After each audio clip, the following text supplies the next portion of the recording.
રાજકોટ જિલ્લાના ઉપલેટામાં Shri Siddhnath charitable trust દ્વારા સમગ્ર સૌરાષ્ટ્રમાં લોકો માટે અનેક સેવા પ્રવૃત્તિઓ થઈ રહી છે, જે અંતર્ગત અત્યારે ખૂબ જ ઠંડીનો માહોલ છે, જેમાં ઉપલેટા તેમજ ઉપલેટા પંથક આજુબાજુના રાત્રે સૂતા હોય, જેમની પાસે ઠંડીનું રક્ષણ માટેની વ્યવસ્થા ન હોય, તે માટે સિદ્ધનાથ ચેરિટેબલ ટ્રસ્ટના સભ્યો દ્વારા રાત્રિના સમયે ઓટલા પર સૂતેલા જરૂરિયાતમંદ લોકોને હૂંફ આપતા ગરમ ધાબળાનું વિતરણ કરવામાં આવ્યું, જેમાં સિદ્ધનાથના ટ્રસ્ટના જયેશભાઈ ત્રિવેદી, જગદીશભાઈ પેંડા, વિક્રમસિંહ, મનુભાઈ, દિનેશભાઈ, કિશોરભાઈ, દિલીપભાઈ, સાગરભાઈ, નીલુભાઈ, ભરતભાઈ વગેરે જોડાયા હતા। આજ રોજ આ કડકડતી ઠંડીમાં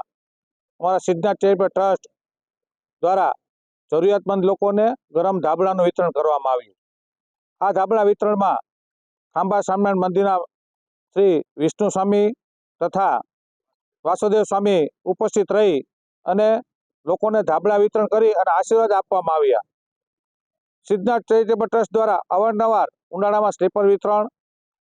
શિયાળામાં ધાબળા વિતરણ તેમજ જરૂરિયાતમંદ લોકોને એમ્બ્યુલન્સની સેવા પૂરી પાડી અને યોગ્ય સ્થાને દવાખાને પણ પહોંચાડવામાં આવે છે અને દિવ્યાંગોને સાધન સહાય કેમ્પ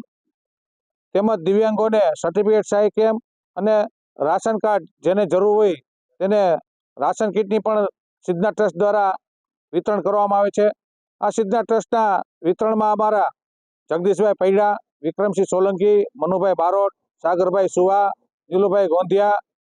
પાદરિયાભાઈ અને દિનેશભાઈ રાણીકા અનેક કાર્યકરો સહભાગી થયા, તે બદલ સિદ્ધનાથ ટ્રસ્ટનો અમે આભાર માનીએ છીએ અને આ ધાબળા વિતરણમાં અમને જમનભાઈ માણાવદરિયા પણ સહભાગી થયા, તેનો પણ અમે ખૂબ ખૂબ આભાર માનીએ છીએ। વિપુલ ધામેચા, દિવ્યાંગ ન્યૂઝ, ઉપલેટા, રાજકોટ।